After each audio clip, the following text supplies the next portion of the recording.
Thank you.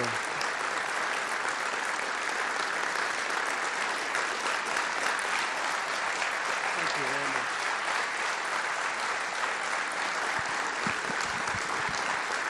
Thank you very much. Thank you, please. I want to thank Vice President Pence, along with the many members of my cabinet here with us today. I also want to thank all of the dedicated professionals, military, civilian, and law enforcement, who devote their lives to serving our nation. In particular, I want to recognize General Dunford and the members of the Joint Chiefs of Staff. Thank you. Thank you. Thank you.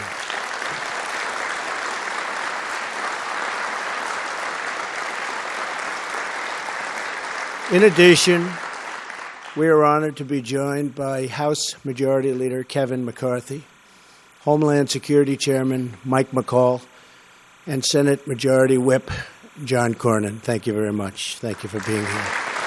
Thank you. Thank you.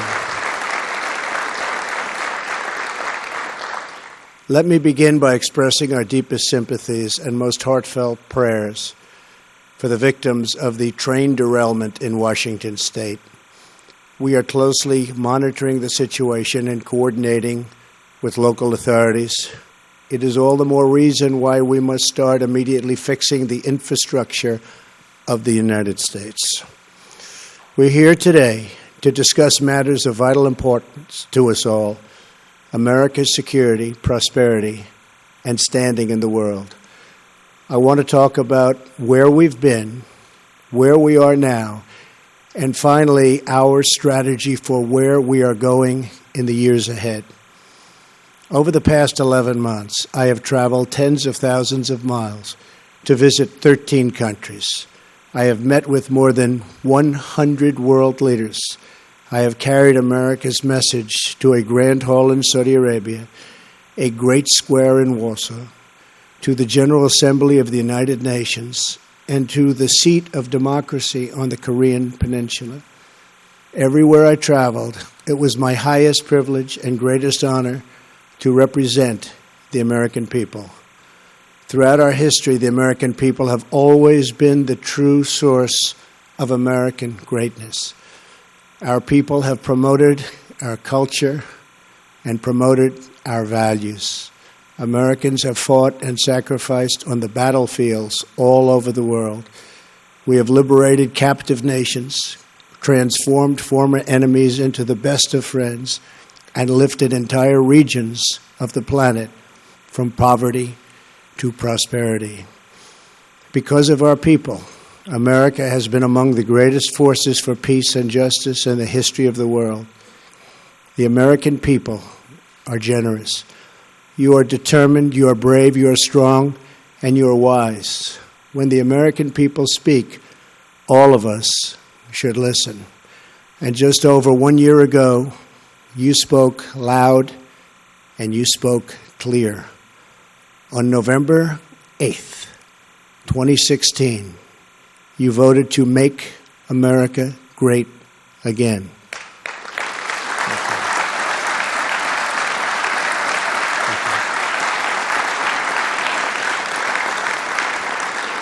You embrace new leadership and very new strategies, and also a glorious new hope. That is why we are here today.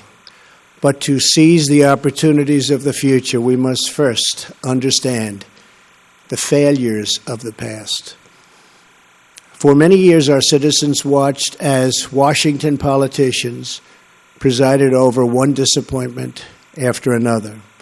To many of our leaders, so many, who forgot whose voices they were to respect and whose interests they were supposed to defend. Our leaders in Washington negotiated disastrous trade deals that brought massive profits to many foreign nations, but sent thousands of American factories and millions of American jobs to those other countries. Our leaders engaged in nation building abroad while they failed to build up and replenish our nation at home. They undercut and shortchanged our men and women in uniform, with inadequate resources, unstable funding, and unclear missions. They failed to insist that our often very wealthy allies pay their fair share for defense, putting a massive and unfair burden on the U.S. taxpayer and our great U.S. military. They neglected a nuclear menace in North Korea, made a disastrous, weak, and incomprehensibly bad deal with Iran, and allowed terrorists such as ISIS to gain control of vast parts of territory all across the Middle East. They put American energy under lock and key. They imposed punishing regulations and crippling taxes. They surrendered our sovereignty to foreign bureaucrats in faraway and distant capitals. And over the profound objections of the American people, our politicians left our borders wide open. Millions of immigrants entered illegally. Millions more were admitted into our country without the proper vetting needed to protect our security and our economy. Leaders in Washington imposed on the country an immigration policy that Americans never voted for, never asked for, and never approved. A policy where the wrong people are allowed into our country and the right people are rejected. American citizens, as usual, have been left to bear the cost and to pick up the tab. On top of everything else, our leaders drifted from American principles. They lost sight of America's destiny, and they lost their belief in American greatness. As a result, our citizens lost something as well. The people lost confidence in their government and eventually even lost confidence in their future. But last year, all of that began to change. The American people rejected the failures of the past. You rediscovered your voice and reclaimed ownership of this nation and its destiny. On January 20th, 2017, I stood on the steps of the Capitol to herald the day the people became the rulers of their nation again. Thank you. Thank you.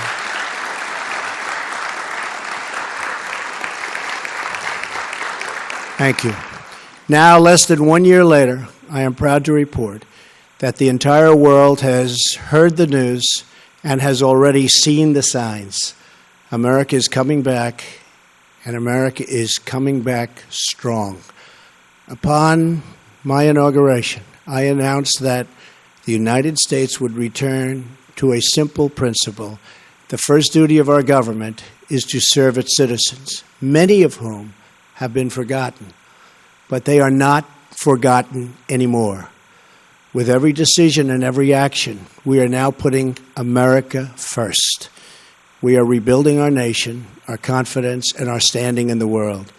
We have moved swiftly to confront our challenges, and we have confronted them head on.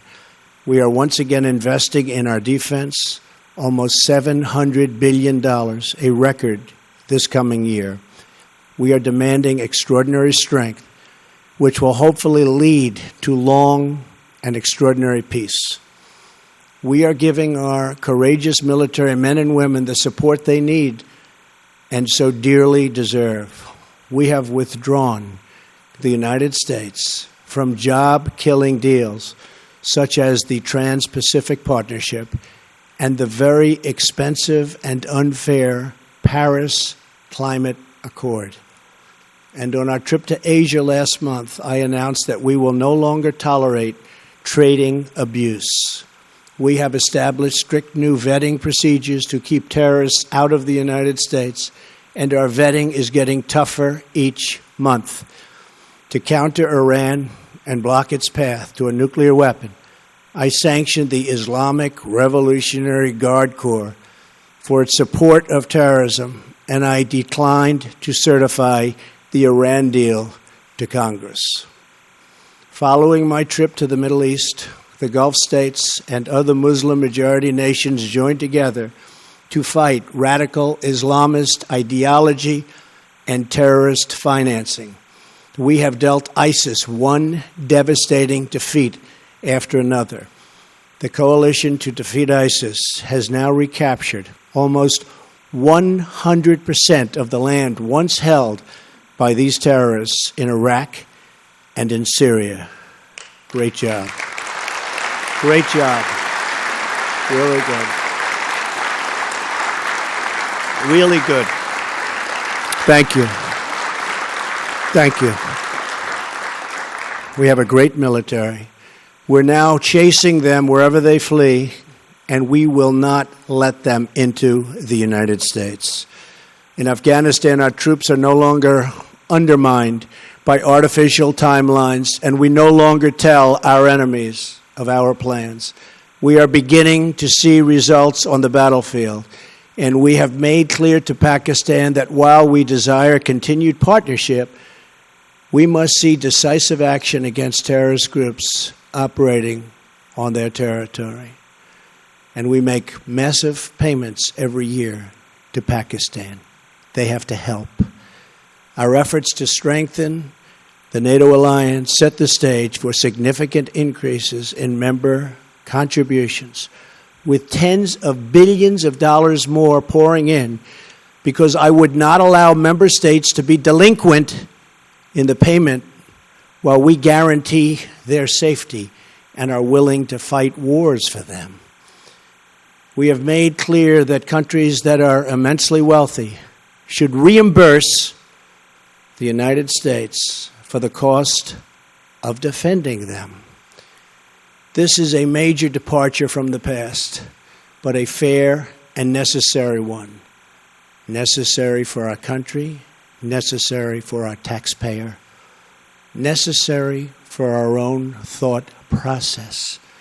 Our campaign of maximum pressure on the North Korean regime has resulted in the toughest ever sanctions. We have united our allies in an unprecedented effort to isolate North Korea. However, there is much more work to do.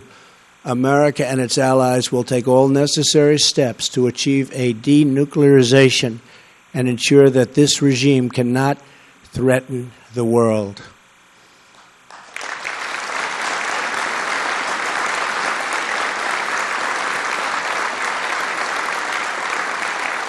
Thank you. This situation should have been taken care of long before I got into office, when it was much easier to handle. But it will be taken care of. We have no choice. At home, we are keeping our promises and liberating the American economy. We have created more than 2 million jobs since the election. Unemployment is at a 17-year low. The stock market is at an all-time high, and just a little while ago hit yet another all-time high, the 85th time since my election.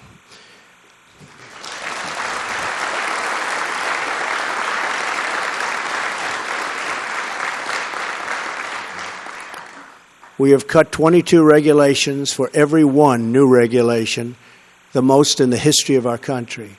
We have unlocked America's vast energy resources. As the world watches, and the world is indeed watching, we are days away from passing historic tax cuts for American families and businesses. It will be the biggest tax cut and tax reform in the history of our country. Thank you. Thank you. Thank you.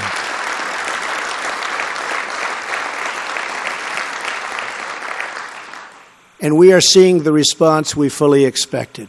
Economic growth has topped 3% for 2 quarters in a row. GDP growth, which is way ahead of schedule under my administration, will be one of America's truly greatest weapons. Optimism has surged. Confidence has returned. With this new confidence, we are also bringing back clarity to our thinking. We are reasserting these fundamental truths. A nation without borders is not a nation.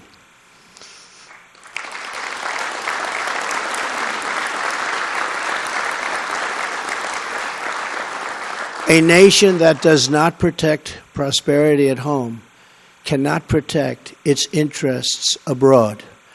A nation that is not prepared to win a war is a nation not capable of preventing a war.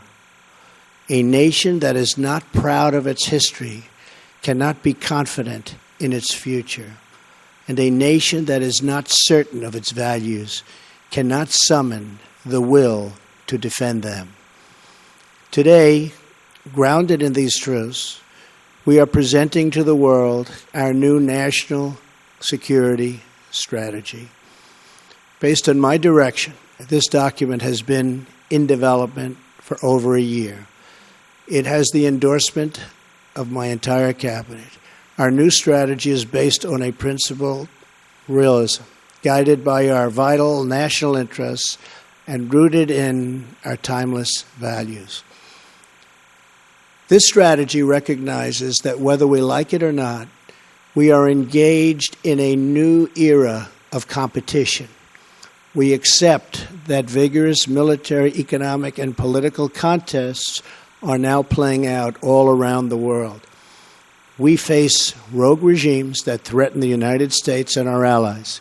We face terrorist organizations, transnational criminal networks, and others who spread violence and evil around the globe. We also face rival powers, Russia and China, that seek to challenge American influence, values, and wealth. We will attempt to build a great partnership with those and other countries, but in a manner that always protects our national interest. As an example, yesterday I received a call from President Putin of Russia thanking our country for the intelligence that our CIA was able to provide them concerning a major terrorist attack planned in St. Petersburg, where many people, perhaps in the thousands, could have been killed. They were able to apprehend these terrorists before the event with no loss of life, and that's a great thing, and the way it's supposed to work. That is the way it's supposed to work. But while we seek such opportunities of cooperation, we will stand up for ourselves, and we will stand up for our country like we have never stood up before. Thank you. Thank you.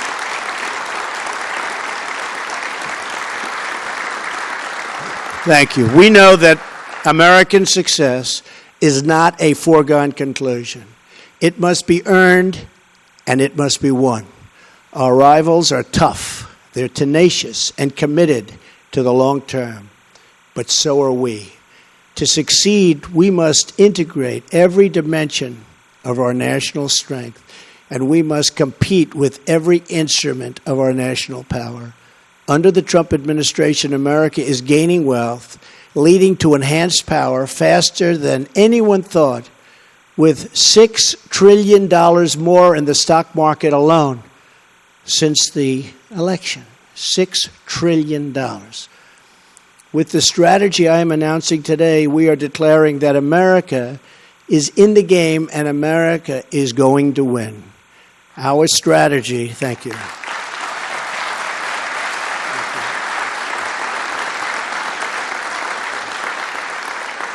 Our strategy advances four vital national interests. First, we must protect the American people, the homeland, and our great American way of life. This strategy recognizes that we cannot secure a nation if we do not secure our borders. So for the first time ever, American strategy now includes a serious plan to defend our homeland. It calls for the construction of a wall on our southern border ending chain migration and the horrible visa and lottery programs, closing loopholes that undermine enforcement, and strongly supporting our Border Patrol agents, ICE officers, and Homeland Security personnel.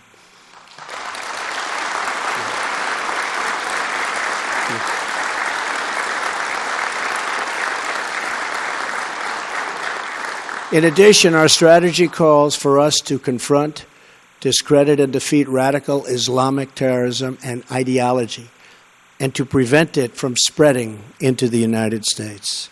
And we will develop new ways to counter those who use new domains such as cyber and social media to attack our nation or threaten our society.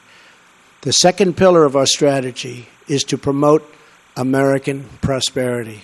For the first time, American strategy recognizes that economic security is national security. Economic vitality, growth, and prosperity at home is absolutely necessary for American power and influence abroad. Any nation that trades away its prosperity for security will end up losing both. That is why this national security strategy emphasizes more than ever before the critical steps we must take to ensure the prosperity of our nation for a long, long time to come. It calls for cutting taxes and rolling back unnecessary regulations. It calls for trade based on the principles of fairness and reciprocity.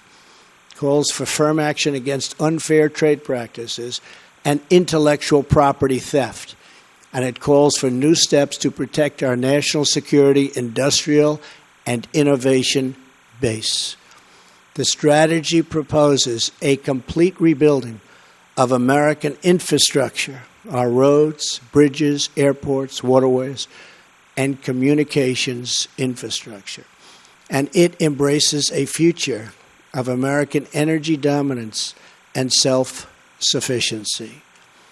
The third pillar of our strategy is to preserve peace through strength.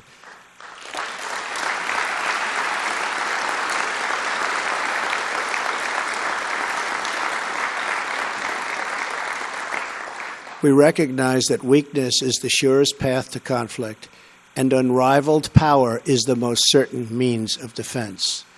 For this reason, our strategy breaks from the damaging defense sequester. We're going to get rid of that.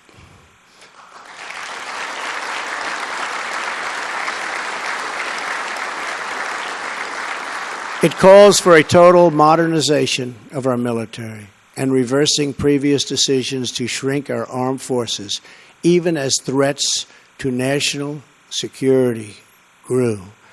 It calls for streamlining acquisition, eliminating bloated bureaucracy, and massively building up our military, which has the fundamental side benefit of creating millions and millions of jobs. This strategy includes plans to counter modern threats, such as cyber and electromagnetic attacks. It recognizes space as a competitive domain and calls for multi-layered missile defense.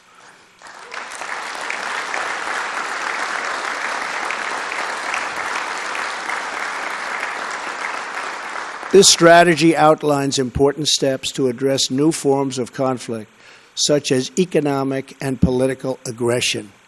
And our strategy emphasizes strengthening alliances to cope with these threats. It recognizes that our strength is magnified by allies who share principles and our principles and shoulder their fair share of responsibility for our common security. Fourth and finally, our strategy is to advance American influence in the world. But this begins with building up our wealth and power at home. America will lead again. We do not seek to impose our way of life on anyone, but we will champion the values without apology. We want strong alliances and partnerships based on cooperation and reciprocity. We will make new partnerships with those who share our goals and make common interests into a common cause. We will not allow inflexible ideology to become an obsolete and obstacle to peace. We will pursue the vision we have carried around the world over this past year, a vision of strong, sovereign, and independent nations that respect their citizens and respect their neighbors. Nations that thrive in commerce and cooperation, rooted in their histories and branching out toward their destinies. That is the future we wish for this world, and that is the future we seek in America. Thank you.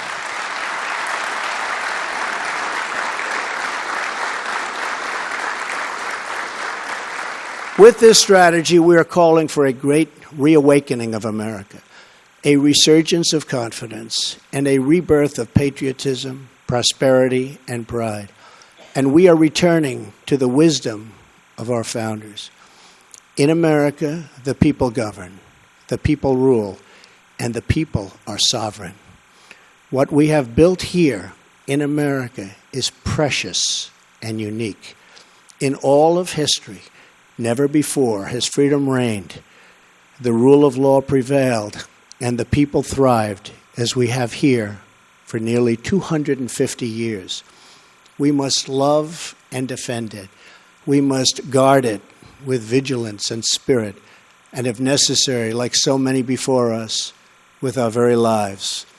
And we declare that our will is renewed, our future is regained, and our dreams are restored. Every American has a role to play in this grand national effort. And today I invite every citizen to take their part in our vital mission. Together, our task is to strengthen our families, to build up our communities, to serve our citizens, and to celebrate American greatness as a shining example to the world. As long as we are proud, and very proud of who we are, how we got here, and what we are fighting for to preserve, we will not fail. If we do all of this, if we rediscover our resolve and commit ourselves to compete and win again, then together we will leave our children and our grandchildren a nation that is stronger, better, freer, prouder, and yes, an America that is greater than ever before. God bless you. Thank you very much. Thank you.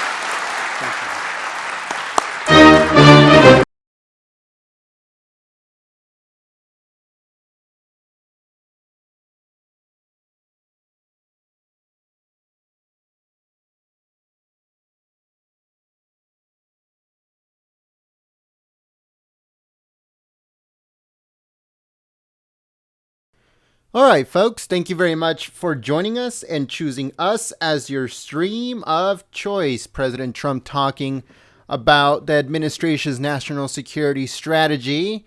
More information is coming out as the days go by. According to a bunch of sources, there's something really big coming by the end of this week. So make sure that you guys stay tuned here at Golden State Times. If you guys are new to the community, subscribe to the channel by clicking the red button below the video and also the notification bell right next to it. You guys will get a heads up when we go live or we upload any breaking news videos or news about politics or anything else in between. So make sure that you guys are subscribed if you are new. We welcome you and thank you very much everyone for choosing us as your stream of choice. Thank you to all of those that shared the stream on social media, on Facebook and Twitter and Gab and all of those social media sites.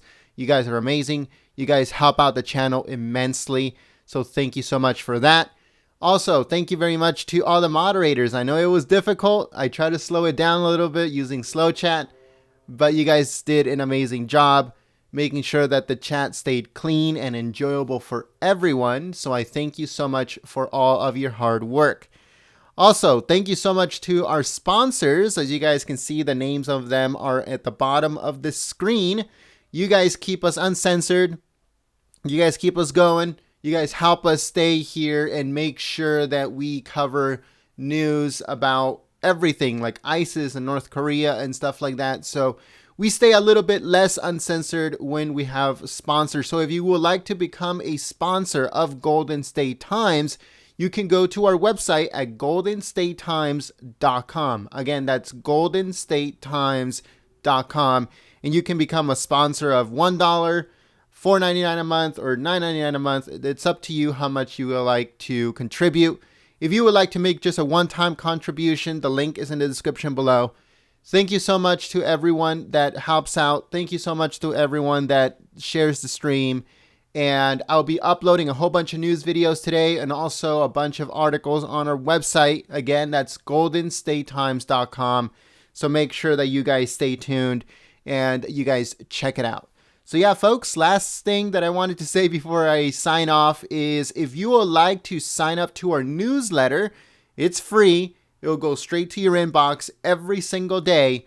The link is in the description below. Make sure you go and sign up. It's called the GST Daily Briefing, and it's sent to you daily, packed full of news and articles and videos you might have missed, future live streams, all that stuff is sent to you through our newsletter called the GST Daily Briefing. So if you guys want to sign up, the link is in the description below or on our website at goldenstatetimes.com. Thank you very much, everyone. I hope to see you guys here later. My name is Gent. I'm from Golden State Times, and I'll see you soon. Peace.